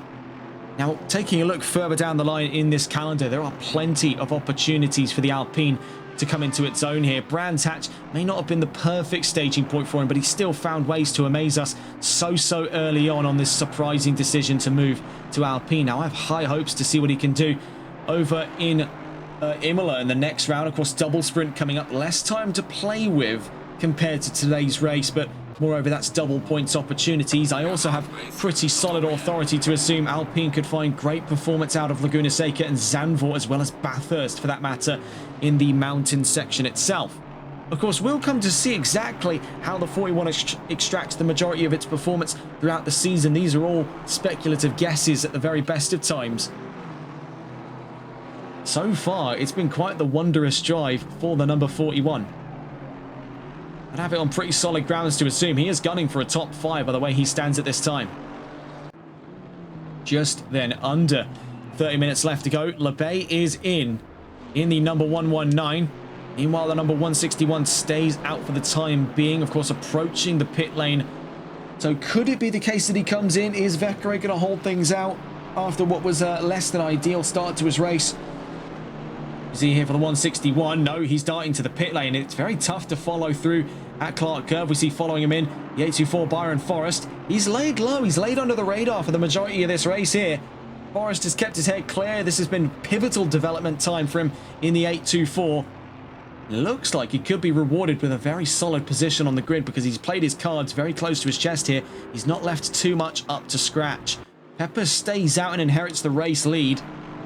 See, at the time, currently, George Todd is on his run in towards the Sheen curve. LeBay already on his way out. Vecchiaré short to drop off the Jackson. Same story for Byron Forrest, but approaching that start-finish line. The 119 has a drive-through penalty. So for Christian LeBay, this is a rather precarious sign. He was looking to start the season off on a high note. He may have just forfeited that chance of a race win today over to another, but whom? Whom is that question?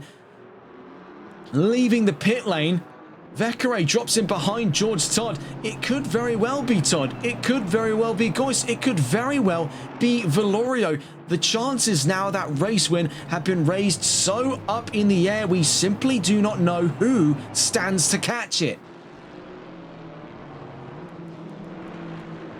Bear in mind, Winnings was momentarily, according to the data there, chasing Forrest. Forrest's emerged behind Winnings. So as it stands right now, George Todd, or Vinicius Goyce, or Anthony Valorio, or by that metric as well, Dylan Vecchiaré, Wishful Winnings, or Byron Forrest, all look likely candidates.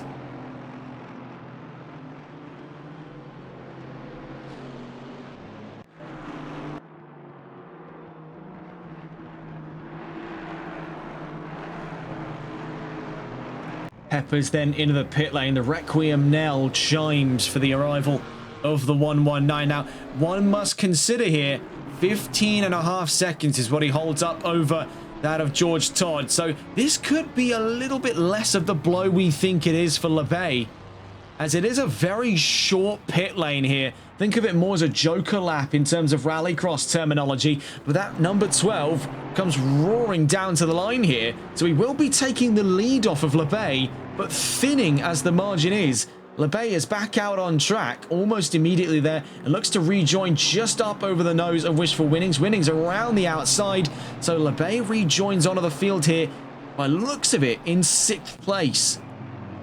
Now, it's not impossible for him to get himself geared up for that run back up to the lead of this race. You can see he's already took to the challenge up and alongside Wishful Winnings. This is quite a furious drive on the bookings here for the 119. He's held out to the outside at the Graham Hill bend onto the Cooper straight.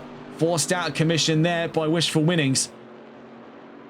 Currently then fighting for 5th. This is going to make for a very exciting second chapter of fighting here in Brands Hatch. Not to be distracted by other fights going on, but we do see things kick off here. Poor Timo de Tosto and Ivan Sanchez getting the leg up there on the 616 of Andrew Veldkamp. Behind them, we also see approaching from the rear is the 607 and the number 6, Kevin Quain and Clinton Bourne. Also going on up the field, as we see there, that's trouble for Vinicius Goyce. Very nearly hit the tyre wall. That was an absolute hair raiser for the triple forwards. Contact though between himself and the 41. Don't believe we're out of the woods just yet. A little bit of a tap there gives rise to an opportunity for Dylan Vekere to challenge Anthony Valorio. Alpine versus Aston Martin versus AMG. Down through the Clark curve. Alpine to the outside, Aston Martin to the inside, AMG looking to follow through. This is one we watch between our fingers, down towards Paddock Hill Bend. Vinicius Goyce puts it side by side with Anthony Valorio, but it's Dylan Vekere to move up into that lead of the fight for second. George Todd still up the road by 4 seconds as it stands there, as this has kicked off into all-out war here in Brands. We quickly see here for Bourne fighting with Quain and Veldkamp. This is ongoing for that by proxy fight for 12th place. Let's go and shift our attention to the front of that field where all hell has broken loose. Leading this charge from second is Dylan Vekere, 4.1 seconds away from George Todd at this time. Look at a catch on board then with the 119. Now has quite the monstrous task ahead of him. The 233 harassing him from behind there. Wishful Winnings is not going to be letting go of his opportunity to come and fight with the 119. If he can hold on to the line by LeBay, there is nothing to say he cannot find further positions up past the top 5. Up in front of him then, Anthony Valorio, Vinicius Goyce onto the grass again, now towards Sterling's. And that's backed up the number 41 onto the 119 here. So already in 5th, LeBay hunting 4th. Down through the Clark curve. Now this is a frightening sight to have in one's rear view mirror. Often is the case, it's a game of when, not if, will that Chevrolet strike. We see here, can't find his way to the inside, so he's going to have to go around the outside in the Alpine. Or just buy his time and wait for the slingshot down through the Paddock Hill bend. Looking up the inside then, LeBay on Valorio.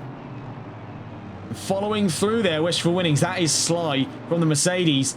So nearly made that clean, but was a bit of a bump on exit between himself and the Alpine. The Alpine lunges to retake position. Clearly displeased with Wishful Winnings' endeavour. Those two side by side, we see from the point of view of LeBay, now hunting down Vinicius Goyce for 3rd. We see Winnings there holding ground up over Valorio. It's worth pointing out these two battles happening in parallel, 3rd place and 5th. Looking into Hawthorne Hill.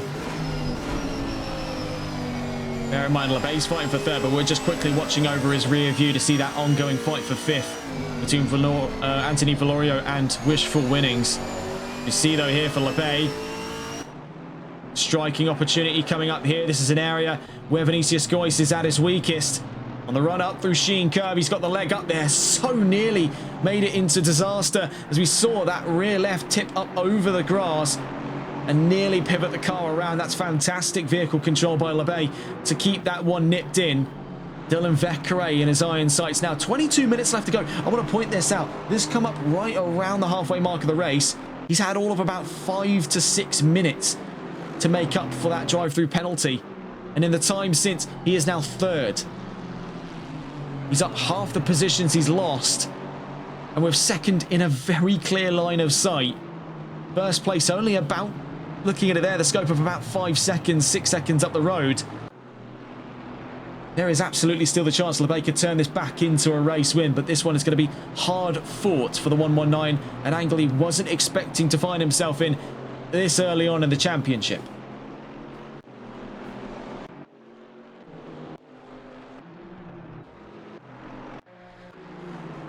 See then for Dylan Vekere, next in the sights of the 119 here.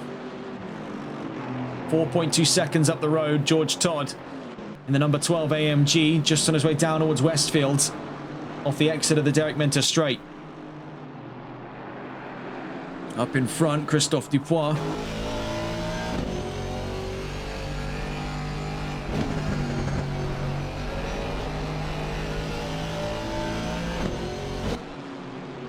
See there, Dupois letting him through at Sterling's. He's going to try and have to hold the right-hand side of the track to let LeBay through. 119 already coasts on through. Vekere is going to find himself center of attention here for that fight of second place, 4.5 seconds away from the race lead. Currently, the last hurdle in the way for LeBay's charge to the race lead here. Vekere is going to have to defend this position like his championship depends upon it. This is one of the best positions to find himself so early on. This can make a real impact in the championship standings on the run in towards the first double sprint of the season next week.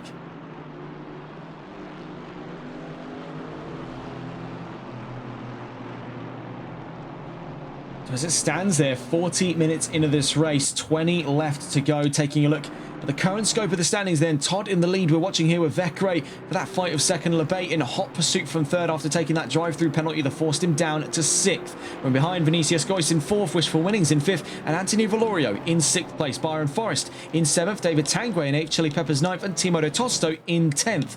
We see here Van Sanchez 11th, Kevin Quain in 12th. Alongside him is Clinton Bourne looking at 12th himself from 13th. Going around the outside then, so it seems down at the Graham Hill bend at turn 3, the number 6 alongside the 607. They continue their fight further down the line. Veldkamp 14th, Mansueto 15th, and Carr in 16th. This is actually, as it turns out now, that fight for 12th. Actually, no, it was always the fight for 12th. Sorry, my mistake there. This is now we see up to 12th place goes Clinton Bourne.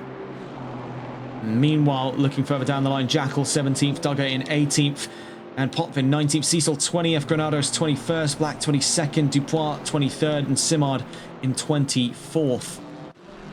Meanwhile, for Dylan Vekere, having lost ground off to Christian LeBay, now only 4.8 seconds away from the race lead.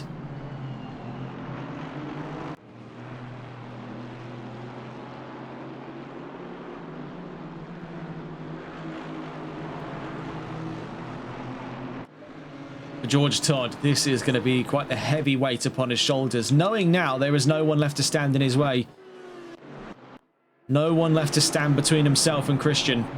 This is going to make for a very, very scary experience for that number 12. Of course, stands upon the chances here for glory in the opening round of the championship, has fought diligently up against several drivers on his way to the front. He's been given a Deus Ex Machina here in the form of that drive-through penalty, but it seems that its effects have not been so long-standing as previously assumed. 18 minutes just under left to go on his way through the Sheen curve. It's all on Todd now to see if he can hold that race lead off of a quickly withering gap between himself and LeBay. A drive-through penalty befalls now the 444 Vinicius Gois. Looks to be out of the runnings then for the top 5 and could even be out of the runnings for the top 10 after that recent development. Nonetheless, he had a great opening race so far, but it appears then that things have gone rather pear-shaped for the 444 in this time.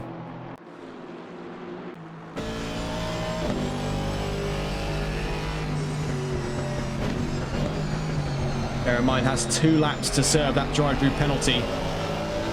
Oh, things definitely get a bit wobbly there for the 444. We've noticed this creeping up now on Vinicius for the course of this race, where it's been a real pressing factor on the 444's performance. Now, he's had issues for stability in Sector 3. That's what's led to him running out wide at the Sheen curve quite a few times, actually narrowly avoiding the tyre wall over the left-hand side.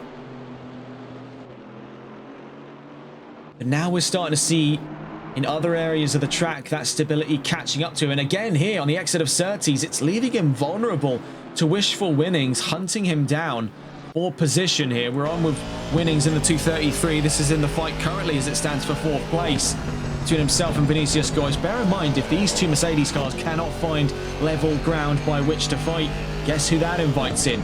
The Alpine. So out through Westfields and towards the Sheen curve. Now this is an area where most drivers have started to become aware of the fact that Goyce is struggling. You can see much more hesitance now, just trying to keep things nice and clean. He's not throwing the car through that section like we've seen plenty of drivers do. You can see there's much bigger fish to fry for the number 444. Running out wide through Sterling's, now in towards the Clark curve. Wishful Winnings sees his opportunity, but he does realise that 444 has to come into the pit, so that was a bit of a risky move. That does force him now, yes, into a fight for 4th, but now from the defending angle, as that one quick blooper just led to the introduction of Anthony Valorio back into this fight with the 233. 15.5 minutes left to go then here in Brands. 41, better run through Druids.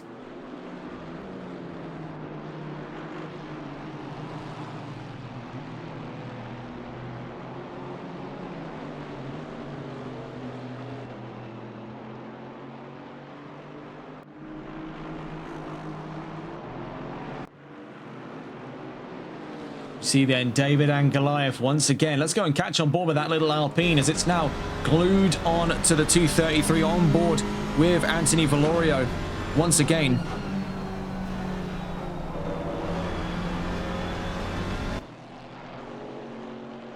Looking potentially up the inside of Westfield. He's trying to put that pressure onto Wishful Winnings, hoping the Mercedes cracks and it allows him an easy route through. We've seen fights go this way plenty of time here in Brands today. Plenty more over the course of the history we've been at this circuit on a multitude of occasions in different championships.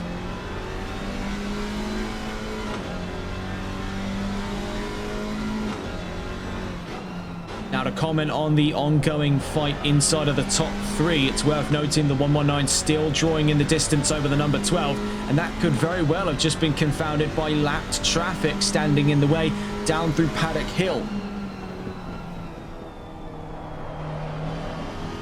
So as we see there up in front, the 161, that's Dylan Vekere in 3rd. Valorio and Winnings could be finding themselves at the position to fight for a podium by the end of this race. With recent troubles for the Aston Martin, we now see down through Paddock Hill, not Paddock Hill Bend, sorry, Graham Hill Bend. I'll have to catch on with these drivers a little later on as we do have yellow flags out. That's going to look back on with Chevrolet. That's for the number 6 of Clinton Bourne. Has found himself in the centre of trouble on his way down towards Clearways. Now he's back into the runnings of things, but it looked like trouble out through Sterling's towards Clearways on the Clark curve. By looks of it, no damage either. It's worth pointing out with that recent drive-through for Vinicius Goyce now down at 8th place, it does pitch Byron Forrest up to 6th place on his first drive with Chevrolet. Started outside of that top 10. The 824, I've got to hand it to him here. It may very well be that golden ratio he's been searching for in vehicle choice. He didn't find it in with Porsche. He found bits and pieces of it in with Aston Martin, but could Chevrolet be the secret recipe then for the 824, as he's had a very silent but very effective performance here. Of course, as we mentioned, it was more a case that it's likely he would have been taking the back seat on his first race in with Chevrolet to learn the car and sort of understand what parts need ironing out, what parts need improving, what parts are good, what parts are bad. We see right now though, when left to his element, he's in a total flow state for 6th place at this time. And really, if it comes to be the case, if Winnings and Valorio continue to fight with one another, you can see he's really not too far off the shout of a top 5. And that would be really the kind of morale booster he'd need for the start of this season on definitely brand new ground for him here. It's always an uncertain time moving to a brand new car. He's not alone in that boat. Plenty of drivers, in fact 2 as a matter of fact, up in front of him, falling into the same fate today. Both testing out new cars. Not a lot of time for these drivers to adjust to these machines after spending, in some cases, upwards of 8 weeks with these cars. To move away from that into a completely new format for them, it's been quite a bit of jet lag.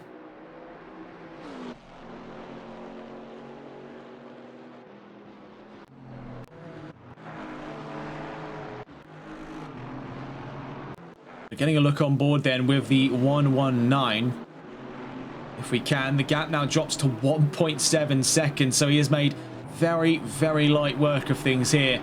That drive-through penalty clearly not enough to stop LeBay's stride. Bear in mind, he still has to fight with George Todd. This isn't going to be something that he's just coasted on through for, I imagine. Todd wants his chances at a race win here. He's got the best possible opportunity to see that in the next 11 minutes, but he's going to have to really dig deep to not allow the 119 up and around him. 1.6 seconds then on the run down towards Graham Hill.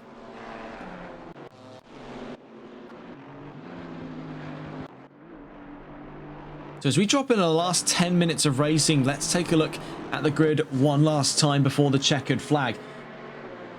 George Todd then in the lead. You can see tucked in behind him on the run to Pilgrim's Drop is Christian LeBay, 1.6 seconds away, and has made very quick work of the damage dealt by that drive-through penalty earlier on in the race. Dylan Vekere in third, Wishful Winnings in fourth with Anthony Valorio in fifth, and Byron Forrest in sixth. David Tanguay in seventh with Vinicius Goyce after that drive-through penalty, eighth place, ahead of Chili Peppers ninth and Timodo Tosto in the top 10. Ivan Sanchez in 11th, fighting with Kevin Quain from 12th place. The two Mercedes cars go head-to-head here on the run round Druids. The 607 gets the leg up over the 91, and up to 11th goes Kevin Quain before we hit Graham Hill Bend. Andrew Veldkamp 13th. You see here for the Alpine number 185 of Robert Mansueto. Currently 14th place ahead of Brandon Carr, 15th, Clinton Bourne in 16th, the Jackal 17th. Right behind him, though, we see is Landon Duggar in 18th place. Things have drastically shifted for the AM cars. Duggar was originally in his chances to lead in that category. It seems to now have fallen into the hands of Andrew Veldkamp to take division wins here in Brands Hatch. Be curious to see how all of this unfolds. As it stands, though, Veldkamp in the lead of the AMs, looking to lead in that division by the end of today's race. 9 minutes left to go. Further down the line then, past Duggar, Cecil in 19th, Potvin 20th, Granados in 21st, with Black 22nd, Dupois 23rd, and Simard in 24th.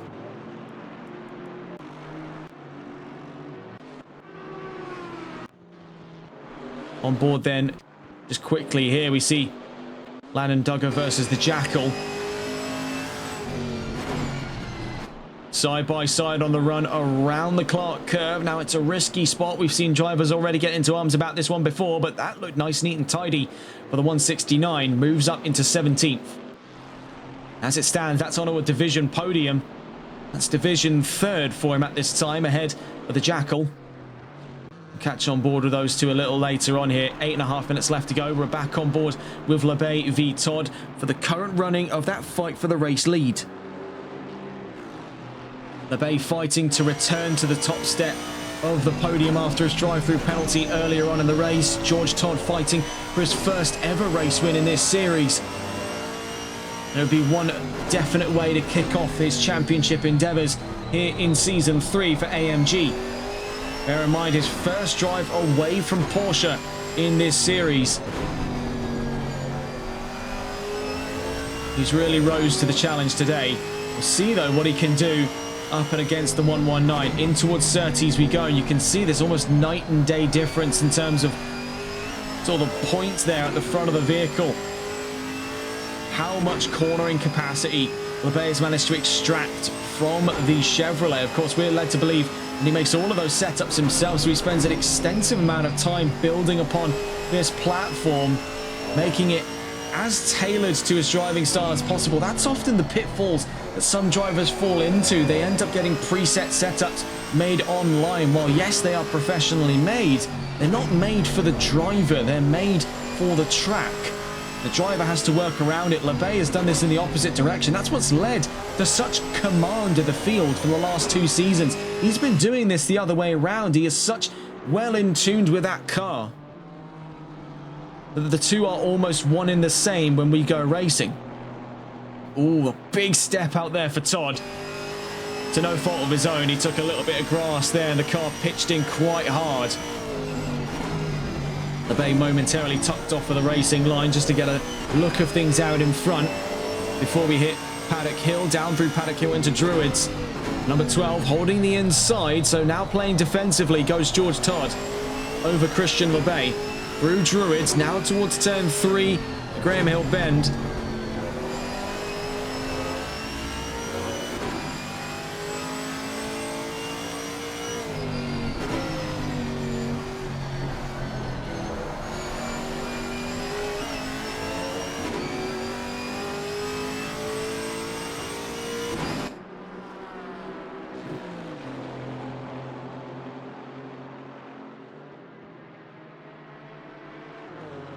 Through Hawthorne Hill then. 6 minutes left to go here. Every single lap ticks by like an eternity for these two. Locked so closely in battle for first. Up in front of them, Stephen Black in the 707 BMW. Soon to be potentially in the way of this fight. Have to find his own time to move out of the way. Into Sterling's we go.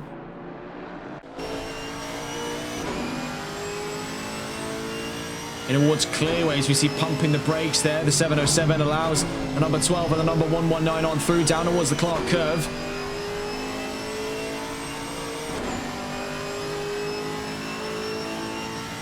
And this could be a little closer than previously expected because while, yes, LeBay has been able to work down that gap very quickly, now that he finds himself sat face to face with the number 12, things are not so easy because now he has the physical presence of that AMG to deal with. He's not battling data, he's battling a driver.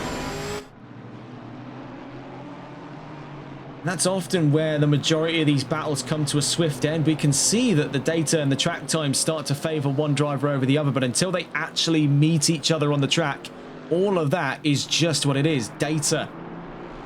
So when the drivers find themselves in positions like this, all of those pretenses go right out of the window. You can't continue to think of it as fighting data. This is fighting someone as quick as you, someone who can react as quick as you. I think that's possibly something that newer drivers to the sport maybe tend to forget when they go and approach a battle, is that they're not necessarily fighting a driver who's on a fixed lap time. They're fighting a human being. They're fighting someone who can adapt. They're fighting someone who can react to what it is they do. And that makes things unpredictable. This isn't an AI. We are going toe-to-toe with real people. Of course, LeBay acutely aware of this fact.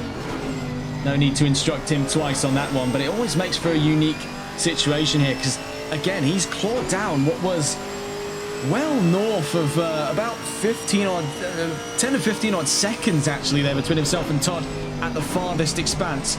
He clawed that down in the last 20 or so minutes, but now that he's stuck in behind the number 12, a lot of that progress has come straight down because now he has to find his way around.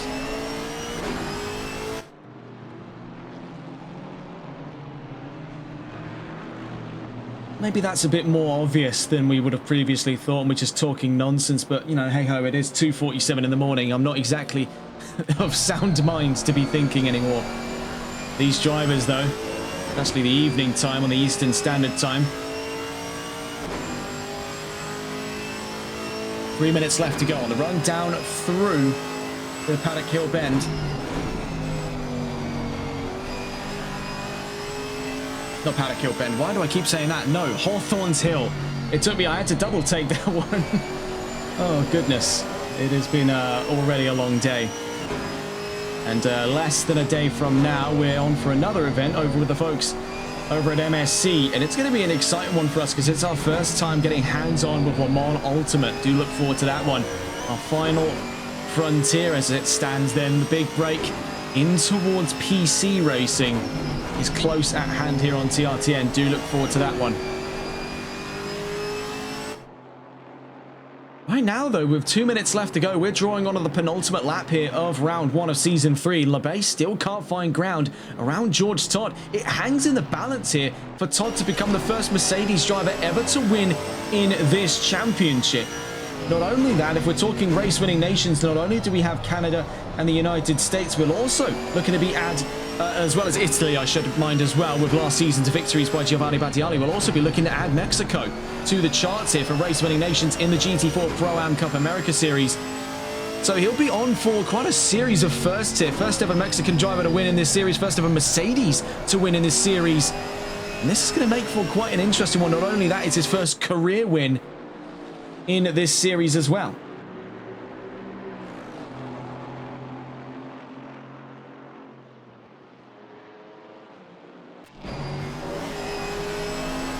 So far, it's been stonewall defense by the number 12. He's made it a very difficult challenge for that 119 to get up and around him. Now he's using, again, the size of that Chevrolet against LeBay. We saw this argument play out when it was Mercedes versus Alpine. It was the fight going on between Wishful Winnings and Anthony Valorio, that topic of the size difference. Now we see that by contrast, that AMG is dwarfed by the Chevrolet, but it's able to use its enormous size against it. As we enter this final lap, LeBay has really got to start throwing the kitchen sink at George Todd. Otherwise, he's lost out on his chances to lead the championship off of the first stop here in Season 3. So whilst we've been glued to this fight for the race lead, it's worth noting there are other fights going on in the background we want to get on board with just briefly here. As we cut away down towards Druids between LeBay and Todd, there is still ongoing that fight between Peppers and De Tosto. This is for 8th place, McLaren versus Mercedes. Also in the runnings for 4th place, Valorio versus Winnings. Alpine in the top 5 at the end of today's race is one to behold here for the 41. Not too far away from them is Byron Forrest, but he's caught between traffic there with Richard Cecil. And by looks of it there, that's the Alpine of Eric Granados. Looking in though, Todd v LeBay as they enter the run into the Grand Prix section of the track down through Pilgrim's Drop. Todd is still leading this one. Mercedes stand upon the chances of history in the making in this series. Only a few more corners to play for here. The pressure cannot get to him now. It has not stopped him before.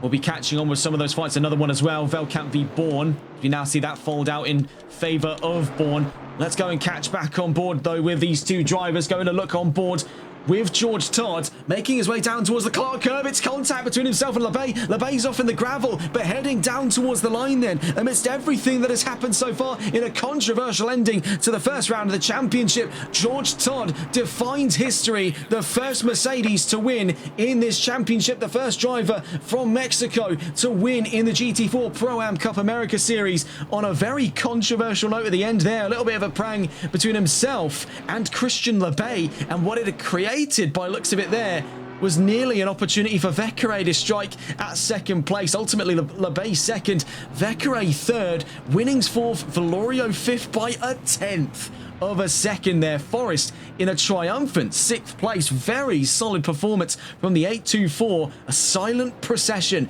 to 6th place. A great testing run on his first drive for Chevrolet. David Tanguay 7th. Chili Peppers to the line 8th, ahead of Timo de Tosto by 0.3 of a second to 9th. Vinicius Goyce rounds out the top 10. Reluctant to finish there after his drive-through penalty and what also appears to be damage.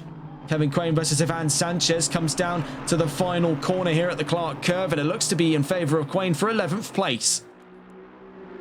Ivan Sanchez still starts the season off on a high here, 12th place, a great fight he's had with quite a few on the grid, capping things off with that fight with Kevin Quain. We see to the line though, this is properly brazen. Bourne v Mansueto comes to a boil by 75 thousandths of a second. They cross the line, colliding with each other. From behind them, Andrew Veldkamp takes the AM category win on his first ever drive in the new regulations. Veldkamp's been waiting for his opportunity to arise, but under the new AM regs, he is a race winner in category. He'll be leading the AM standings running into Imola in the next round of the championship. So your two division winners, George Todd up in the pros and Andrew Veldkamp down in the AMs. Further down the line then, Brandon Carr in 16th and Landon Douglas 17th. The Jackal 18th, Eric Granados 19th, Richard Cecil 20th, Didier Potvin 21st, Stephen Black 22nd, Christophe Duprat 23rd, and Vincent Simard in 24th. We see the current toll of drivers having DNF, Cal Ford, Ruben Pereira, and Graham Green.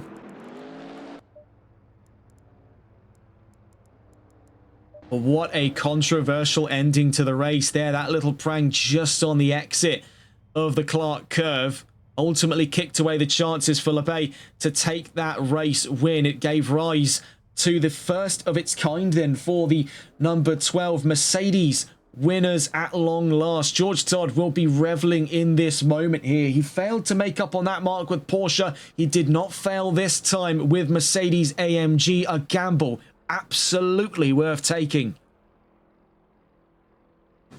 So what a way to kick off the championship. Brands Hatch does not disappoint, not at all. That's the first round out of the way then. And heading into the first double sprint of the championship next week, you'll find us at the Autodromo Internazionale Enzo E. Dino Ferrari, otherwise known as Imola. Until then, that's all from us here on TRTN. If you're catching us for our next broadcast, it'll be at around 8 o'clock Greenwich Mean Time for the first of our operations with MSC and their LMU series. That's all from us here though. Take care. Good night.